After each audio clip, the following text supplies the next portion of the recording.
Hello, I am back yet again, this time with a live duel compilation. So I did this last time like a couple months ago, I believe. I had quite a bit of a break in between once again. So I think it's been about a month since I've played at a locals. And on top of that, I think it had been another month or so since my last video, which was the first video of this hopefully soon to be series of local duels and live recordings that I'll be able to commentate over. And so in between that time, obviously there were a lot of OTS championships, regionals, whatever, larger competitions, which meant that I couldn't really film anything. But here I am back again. What I want to talk about this video is the idea of a shifting metagame. And this is something that's common between all card games. Obviously Yu-Gi-Oh! Is a big one at that as well. So what I mean by that is if you're trying to force an archetype that isn't getting continuous new support, such as Spright in this instance, well then obviously your deck is going to be a little bit power crept. And what that means is that if you want to force the deck to work in the meta, you have to be able to adapt to the meta. And this is a video that shows my, let's say, beginning to this. So this is my first approach in tackling the current metagame, and it looks like Tenpai is going to be here to stay for quite a bit. And so for this locals, I actually went 2-2, which is not too good. I still wanted to upload this because it was my very first interaction with Tenpai, outside of just reading some of the cards in the archetype and having a really vague idea on how the entire archetype worked. So 2-2, I lost 2 games against 2 Tenpai players. I think I could have played a bit better. Obviously, I could have played better if I understood what the deck did better. And knowing where to play particular cards would have also helped. And yeah, that's something we'll discuss in the video. So what I'm going to showcase is one game against Tenpai, and the second one is going to be a full match against Cash. Now, the deck that I brought this time was something that I kind of threw together in the last second. I think it was like a day before the actual locals, which was Saturday, and it is of course a power spell going second, a blind second Spright deck where you're just trying to OTK with the help of a kaiju and some interesting packages that I actually put in myself. And so I think this is something that's original, but I'll also be testing out some of the other engines over time, of course including the adventure package as well as the Pearly Spright combo. And so obviously, because this is my first time playing against some of these decks, my plays aren't going to be perfect. There were quite a few misplays that I made here and there, but I thought it would be useful to show you guys what I could have done and what my current deck does as well. So I actually incorporated a little small world engine, which I thought was quite interesting. I actually realized in the moment as I was playing that it actually worked out better than I expected. This being with the Kashtira Fenrir, which is a level 7. We also have Raiden. The kaiju, I think it was the interdimensional kaiju. He's a level 7 fiend, 28 attack, and I think 2200 or 2000 defense, maybe 25, I don't quite remember. And then you have all these sprites, which is your generic level 2 Dark Thunder or your Fire Thunder, as well as your Beaver package, which I threw in some Nimble Sunfish for as well. And so without further ado, let's jump into the video. Hope you guys enjoy. First game is going to be up against Josh Silverberg, who is going to be playing Tenpai. So this is round 1, game 1, and I actually ended up losing this round, but I wanted to showcase, well, I lost the game overall as well, but I wanted to showcase what we could have done and exactly how we're still able to play through a majority of this deck, even while facing a couple of disruptions. So he started off with Terraforming to search the field spell, and then he activated Prosp, banishing 3 cards from his extra deck face down.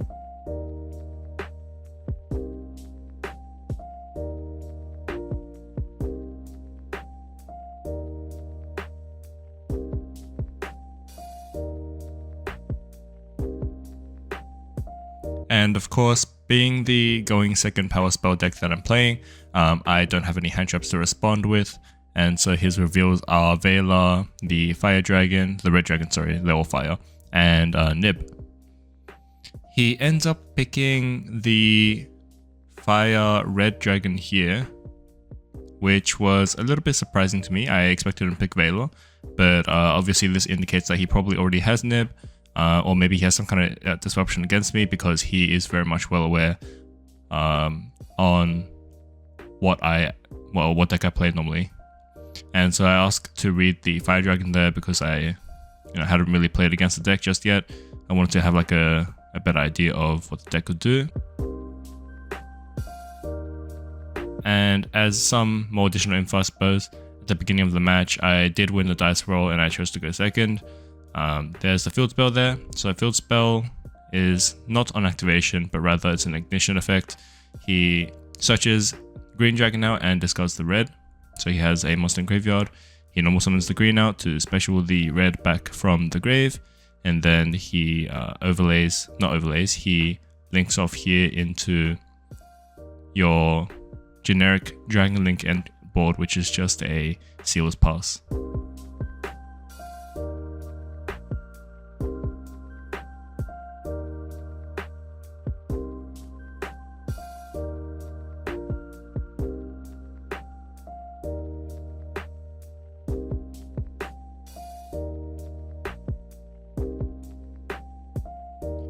And he also sets one, lets me cut before proceeding to the end phase. And so here I am just confirming that the field spell doesn't do anything else. It does make his monsters unaffected during his main phase 1 only. I believe it also doubles the attack of one of your monsters when it's popped. And it also has a searching effect. So my hand there, I can see Lightning Storm, Small World, I think there was a Jet, a Beaver, and Talents. I don't quite remember what the last card was. I don't remember if I had named 6 either. But I decided to start with Lightning Storm just to clear the back row. I could have hit Seals there, but I also wanted to try and take it instead if I could. As it is obviously a Link 2, which is always great. So he activates the Kaiman there, the quick play spell. So that one searches him, one to hand, all his specials, and if it's used during the battle phase, he can use both.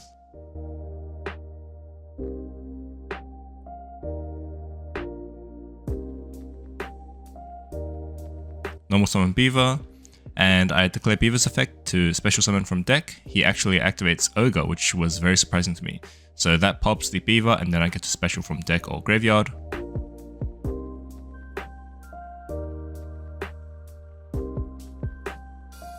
And here I was just contemplating whether to bring out an Angler or whether to bring out a Sunfish.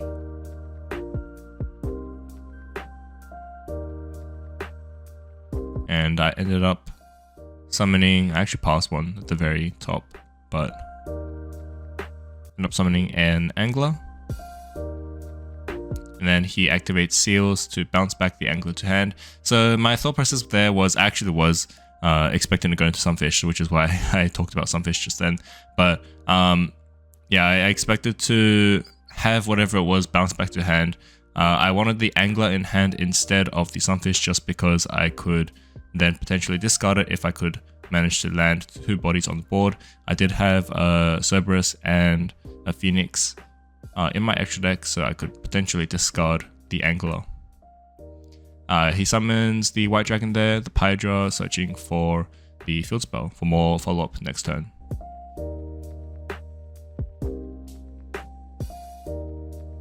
And so from here, here's where the misplay started happening. Oh yeah, I remember now. The last card was Thrust.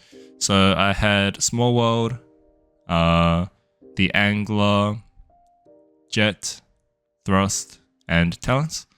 Quite a nice hand. I actually had Lethal here if I played it correctly. So the thought process should have been to activate Talents to look at his hand just to clear any additional hand traps. Hopefully he would have only had 1 at most.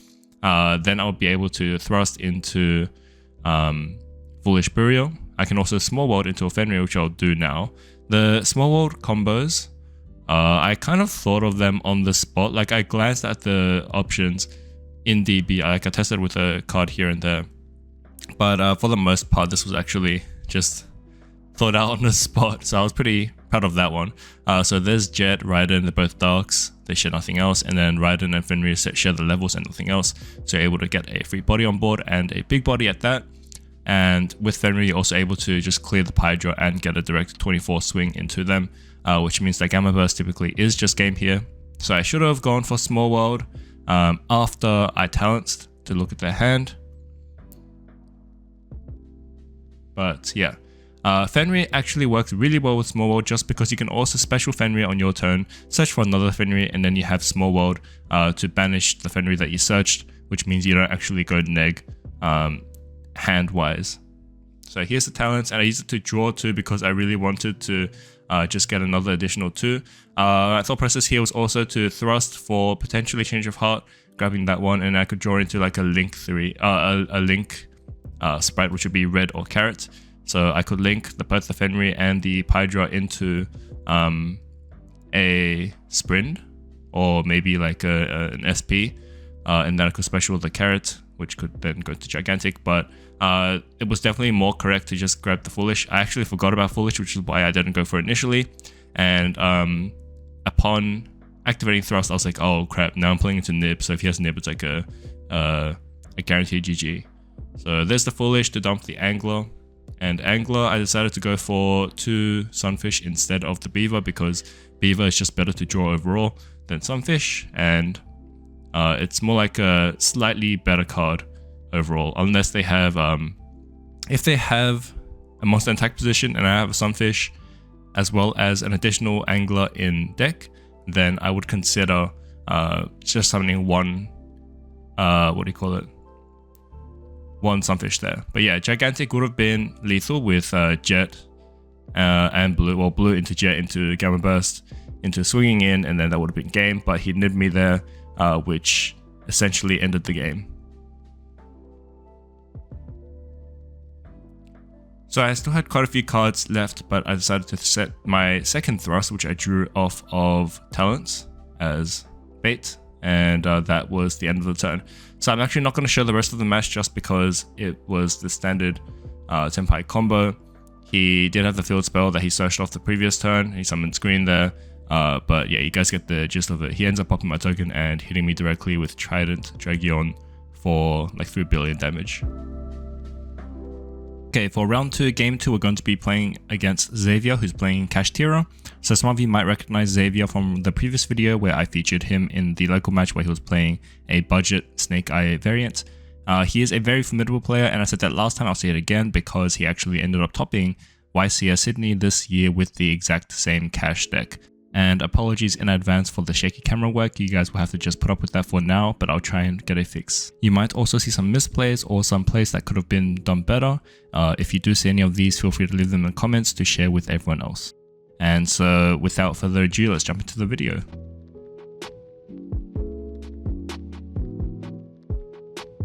Alright, so game 1 we are opening up with the Droplet. I can see, I think, a blue there, a Change of Heart, Lightning Storm, and another blue. He starts with the field spell, activates it, and the effect is Search, as well as chaining Shift as Chainlink 2 to stop a potential draw on Resolution. So he ends up adding the Unicorn there.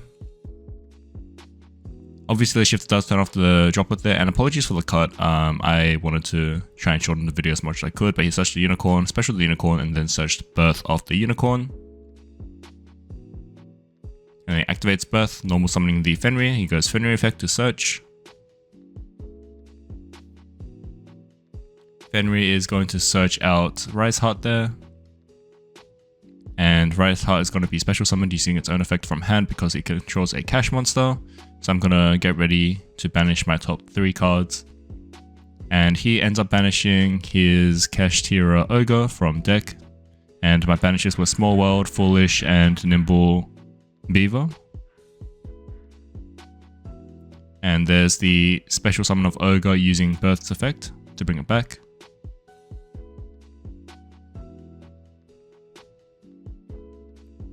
So at this point here, he doesn't actually realize what deck I'm playing just yet. The thing about going second to builds is like, if you bring the same deck to locals every week, people are gonna, you know, catch on to you. They're gonna expect it, and so they might make you play first instead.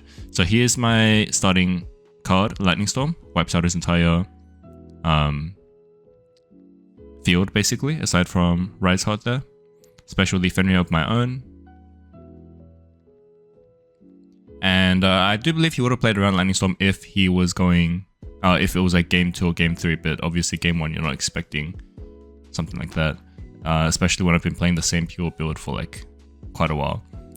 So Fenrir is going to search out because I'm not under, well, he can't draw me under shifter, so Fenrir is a free search. Getting the other copy of Fenrir. And here the game plan is just to OTK with, what do you call it? The Gamma Burst. So we're going to normal summon blue and special blue, a second copy of blue to search the clearance effect. And we're going to search out Jet. And because he has a monster with pretty low attack, we have to Gamma Burst and not Mosquito. Obviously that field spell does boost it up a little bit, but it's not going to be enough to warrant a Mosquito. And we're going to play around Nib here by summoning Gigantic on 4. And Gigantic, before we can activate the effect, he decides to use preparations to special summon his Fenrir. And I was holding Change of Heart in case that was prep. I don't remember if he searched off Ogre, maybe he hard drew it, but we're going to use Change of Heart there to grab the Fenrir, which was great because that means he can not remove a body from my field. Alternatively, we could have used Gigantic there anyways, let him banish something, and then we can use Mosquito to OTK his, him using the Fenrir. But instead, we're going to take the safer route. We're going to Gigantic there after Change of Heart, special summoning out the red for protection against Nib, and then we're going to special Jet, search Gamma Burst. And battle phase, Fenrir attacks, uses effect, attack directly for 24. And it's just his cash monsters that get a stat buff. And that is enough for game with Gamma Burst.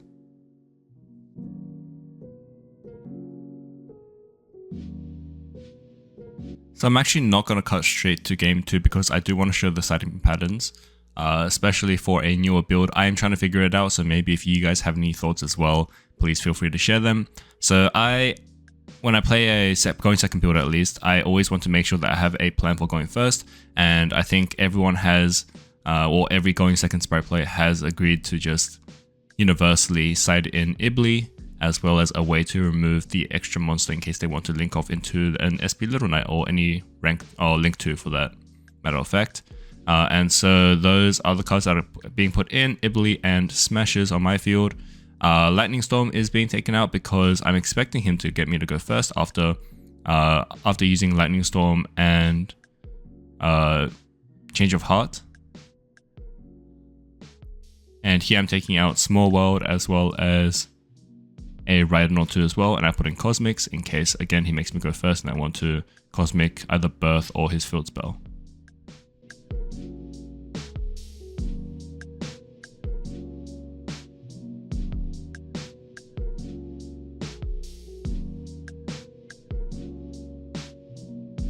Okay, jumping into game number 2 here, we have Sunfish, Angler, Talents, Beaver, and Fenrir. He has requested to go first, and so it's a good thing that we don't draw any of our going first cards. He starts off with Unicorn. Obviously, it's not a great hand because we have 3 nimble monsters, and such as Cash Theosis there. But Beaver is always going to be our normal summon. Angler is okay to have in hand because we can discard it with a Cerberus or maybe a Droplet if we draw that. And the Sunfish is kind of just dead there. He activates Field Spell there, searching, I think I was Fenrir, I kind of missed it. Activates Birth because he already had it in hand. Normal summons Birth, and then activates, normal summons Fenrir, and then activates the effect to search, searching for Scareclaw Cash. And he goes for the Heat Soul line. I believe they go for the Heat Soul line if they don't open Shifter. So obviously there was no Shifter after he used the Unicorn and searched and didn't activate anything. Even though the graveyard was clear, he obviously would have activated it to play around draw if he had it. So there's the Draco Sack into 2 tokens.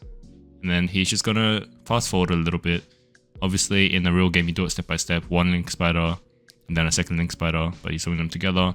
They're both going to link into the Crystal Heart, which is going to reborn a Link Spider, which then links into a Heat Soul. So you can see him learning from his mistake of playing things in attack position by switching the Draco Sack to defense, or leaving in defense, summoning in defense. And then he's going to pay 1,000 to draw there.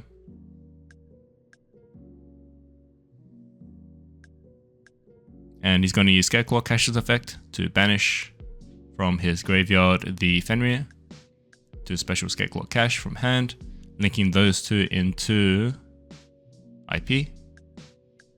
Oh, sorry, not IP, SP. SP is going to declare its effect on Scareclaw Cash just to have another banished Scareclaw monster in graveyard, and he's going to use, I believe, the Birth to reborn the Fenrir in defense.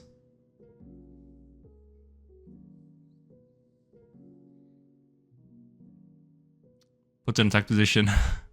I just spoke highly of you, Xavier. Why would you summon in attack position again? It's all good. So Theosis there, targeting the Fenrir to summon. Summons the Unicorn from deck. Puts that in defense. Remembers that one. Fenrir's stats are obviously the same, so it's a clear mistake to summon it in attack position. And he passes turn. So if there is a Lightning Storm, I guess he could still draw one and save the Fenrir plus SP, but it's a slight mistake. It doesn't actually matter in this case because I don't have Lightning Storm. I proceed to main phase and he lets it through, which is a big mistake. I cut a bit of the thinking time here, but that's a Raiden that I drew for turn. Thinking about which one to tribute over. I do have talents, which is why I want him to kind of activate something in the main phase. So when I said main phase, he said okay. I was very surprised. I could definitely bait out the Heat Soul because he realized afterwards that he forgot to draw. So main phase, I am going to flip the Raiden. I'm gonna politely hand it to him. I'm gonna knock over his, I choose the Fenrir in this scenario here. So they both trade 1 for 1 over SP or over the Raiden, either way, except I can potentially use the SP with talents as a link to. And if he wants to save it when I try and talents, he can banish another one of his monsters, which effectively clears his board. I special Fenrir there of my own before using the talents to take. I declare the effect of Fenrir here to search for another Fenrir.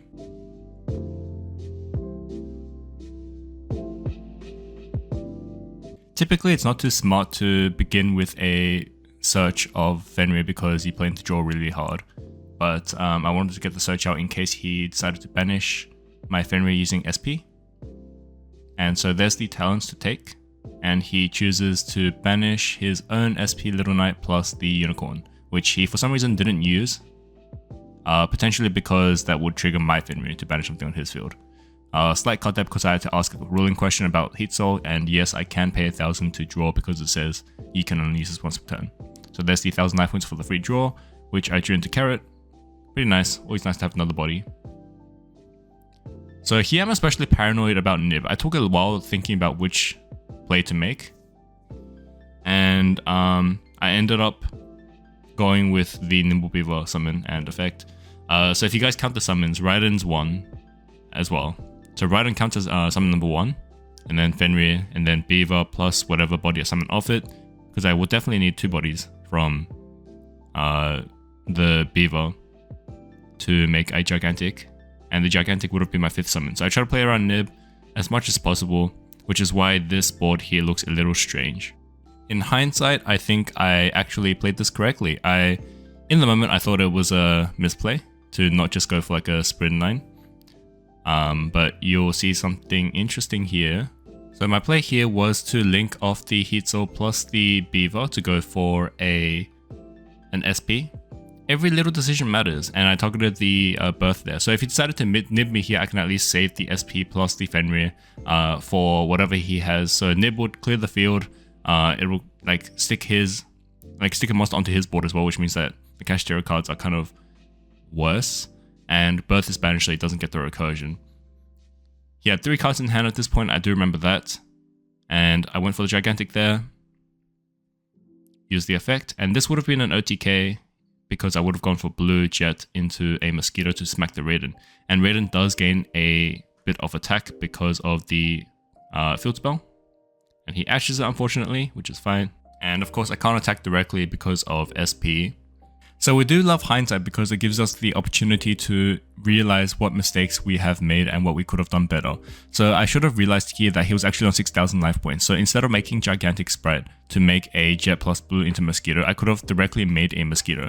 By summoning the SP out, I played around Nib, kind of, so I can banish at least a Fenrir and an SP for next turn. for follow-up for more disruption. And that would have been a lot better, because if I summon Mosquito instead, it would have been lethal with the field spell boosting up his Raiden up to, I believe, 31 or 32. Instead, I opted to swing with the Fenrir using the effect to banish the Raiden face down and pass the turn over to him. And during the end phase, he brought back his SP and Unicorn. So I should have had game there, and that should have been a clean 2-0. Unfortunately not the case, because I failed to spot lethal. He starts the turn off in main phase 1 by using Unicorn to search for birth here. And on resolution, I'm thinking pretty hard about whether or not to use Fenrir. I can see that in his banished zone, he does have a Scare Claw cache. And I should have checked his graveyard as well. I believe he had more there as well. So his birth definitely would have been able to revive whatever he wanted. So I used the Fenrir effect to target the Unicorn. He chains SP targeting itself and Unicorn. And I use my SP targeting both of our SPs. At the time, I thought this was the correct play because I wanted to force him to use up some effects to rebuild his board, but he had Ogre in hand, and he also had Birth, which we'll see in a second, should be able to revive something. I don't quite remember off the top of my head. In hindsight, again, that was a misplay. I should have just let him lead, but I was also really afraid of him just switching the Unicorn to attack and swinging over the Fenrir. I guess in hindsight, that would have also used up the battle phase, which was fine. So there's the Birth for the Fenrir from the graveyard, and my board is now completely vulnerable, and I have no hand traps in hand to stop him. And so Fenrir gets to pop off as well by searching for another copy of Unicorn, which he normal summons.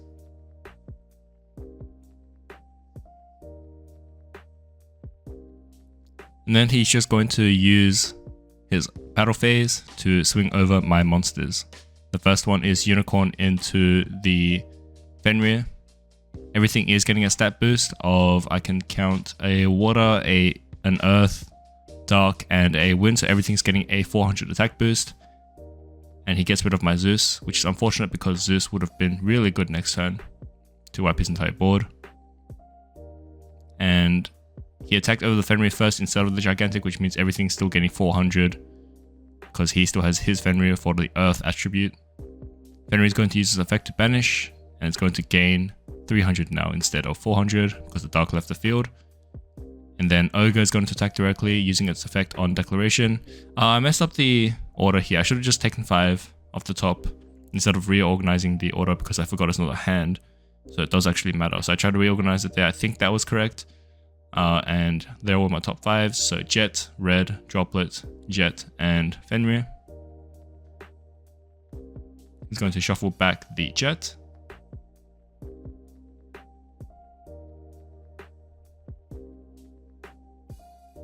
And do a lot of damage. That is 31 in total, leaving me on 700. And then during main phase 2, he's going to try and finish me off with a Red Eyes Flare Metal. I believe it burns you for, I want to say 700 because everything's a 7 there, like the levels, whatever. It's either 700 or 600. I think it's 700 because 600 is Masquerade. So during the end phase, my SP and his SP comes back. So I'm in this weird conundrum where I can't activate any effects because one, he'll burn me to death, but also if I activate anything, he can SP me. So a special summon out Gigantic here. Gigantic is going to attempt to swing over Red Eyes Flare. And here's where the Zeus would have been really good, because if I got to swing over successfully and I could make a Zeus, he would obviously chain his SP to banish either the Fenrir and the SP, or the Zeus plus SP. But it doesn't matter in the end because, well, 1, Zeus is gone, and 2, he decides to flip an Imperm here to halve its attack, and that is game. So it is unfortunate that such a misplay led to a complete loss. But that's alright because we're moving on to the next round. So we're siding back to going second. The Lightning Storm, the Small Worlds, and the Raidens are going in. The Droplets are a bit weird because normally I'd keep them in. But I decided to keep one or a couple out maybe because I feel like it trades 1 for 1 at best. And if he activates Shifter, it just turns them off completely. so they're not great against him. Additionally, the Ibli, I was considering just going first because Ibli's so good against Kashtira, giving them a monster, but without the Melfi stuff, it just feels a little bit worse. And again, if he activates Shifter, both Smashes and Ibli are a lot worse, so I decided to take him out.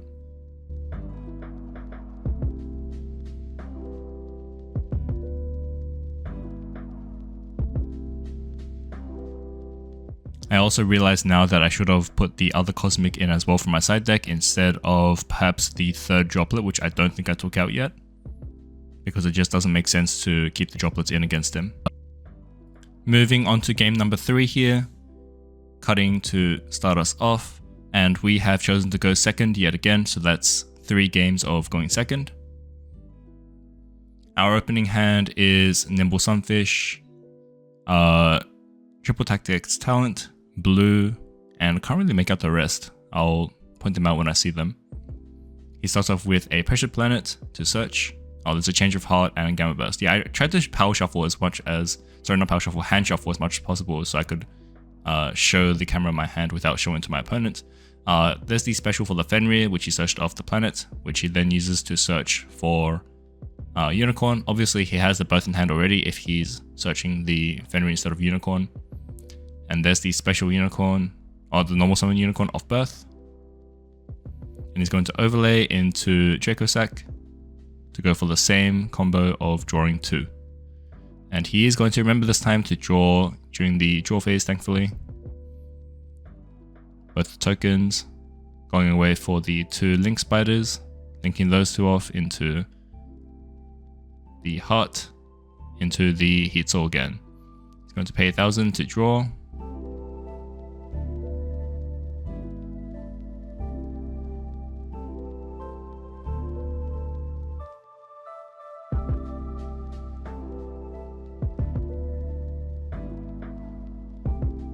And then he's going to banish Fenrir to summon Scareclaw Cash from hand, linking those 2 into Little Knight to try and play around Nib as well.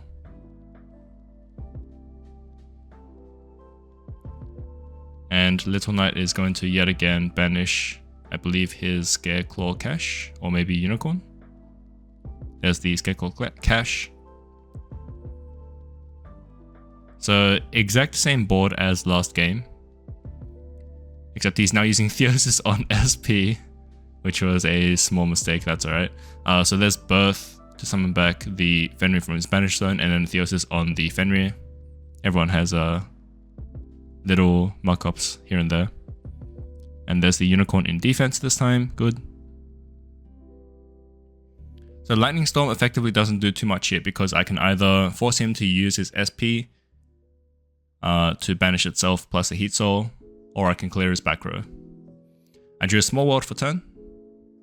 I am cutting a lot of the footage to save some time, but also I want to point out that it's always good to take your time to think about your plays. So here I thought really hard about what I wanted to begin with and what I wanted to Small World into Raiden to tribute over.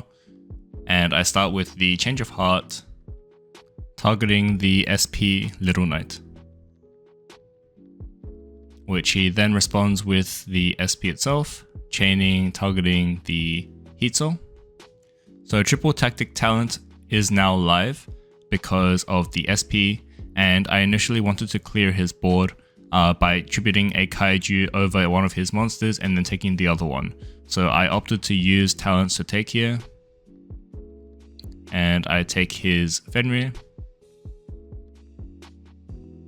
And I also thought about using Small World to search for the Kaiju because I could get rid of the Sunfish. By banishing any Spright that's dark, I could then also search the Kaiju and then tribute over the Unicorn, but I opted not to because that was my only 2 in hand.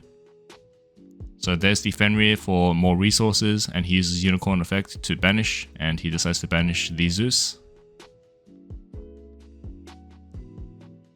And with that additional resource, once again, I could use the Small World to bridge into another smaller Spright. On resolution, I decided to use the Fenrir to banish the Birth. And then we are going to use Small World using the Fenrir in hand. Fenrir is then going to go into the Raiden which is then going to bridge us to a Spright jet.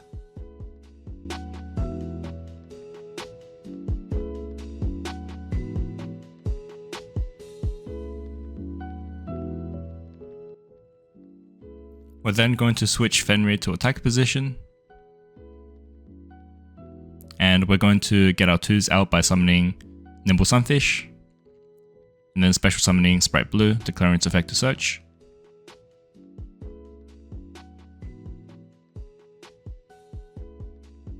I search for red here, and then follow it up with the red special summon. So my plan here was to not use Gigantic at all. So it was pretty similar to what I talked about, the hindsight points I talked about earlier, where if I don't need to go for Gigantic and I can Mosquito them, I'll just Mosquito them instead. So there's a Jet's effect, and he flips the face down, which is Imperm, stopping me from getting Gamma Burst. He thought, hey, I wanted to go for Gamma Burst so I could swing past the Unicorn. But in reality, it was going to be a Mosquito Decay. Currently on the board, there are 4 different attributes: Wind, Earth, Dark, and Fire. Mosquito being another wind. And so the field spell is going to buff everything up, or everything on his field up by 400 points, which makes his Unicorn 2-9. And I proceeded to battle phase, which is fine, which means he has no nib. I did have red for the nib. If that did happen, I had more follow-up as well. I could then link it to sprint if I needed to. Mosquito attacks in and puts a token onto the Unicorn. Jet attacks in. I take some damage because it boosts defense as well. I was just checking here that boosted defense. So it's plus 400 attack and defense. I take some damage, but before that, Mosquito burns him for a total of 2-9. And the red is going to do the same thing here. By swinging in, I take some damage, but I also burn him for 2-9. And then the Fenrir finishes the job.